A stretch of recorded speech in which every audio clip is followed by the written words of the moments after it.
Some Zanu-PF functionaries are questioning President Emerson Mnangagwa's pedigree to successfully represent the ruling party at next year's Crunch presidential poll.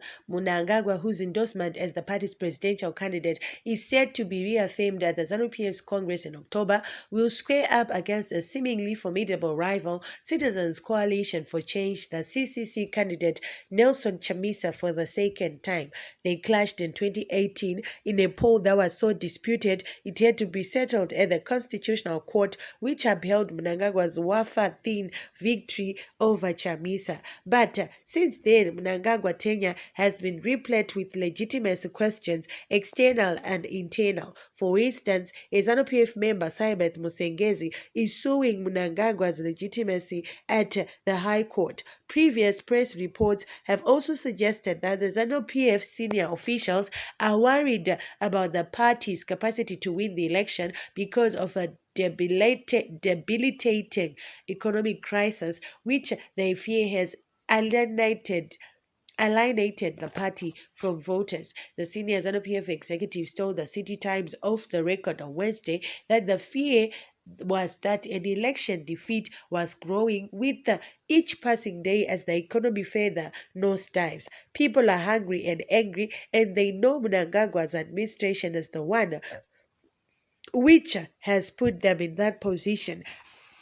I operate from areas around Mausekwa and tell you the people are not happy, a senior party official has said. Our provincial leaders and national leaders know that the party is not in the best position with the general election barely a year away.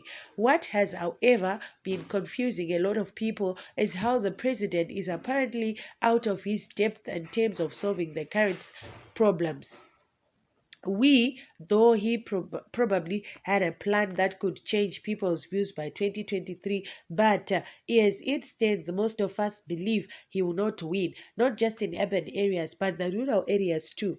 The source has said the 2023 election will be held against the background of a weakening local currency, which has resulted in prices of basic goods and services rocketing over the past few weeks. Added the source, the Joseph Chinotimba video is not just a reflection of his own constituency. A number of comrades are disgruntled. Some have even questioned the purpose of his advisors if the situation is not improving. Chinotimba, the Bohera South legislator, was captured in a video accusing Mnangagwa of having imposed a candidate to contest against him ahead of the party's Congress. ZANU-PF has since independence enjoyed support in rural areas, which is widely a result of state-sponsored violence. Efforts to get a comment from ZANU-PF spokesperson Chris Muchangwa were fruitless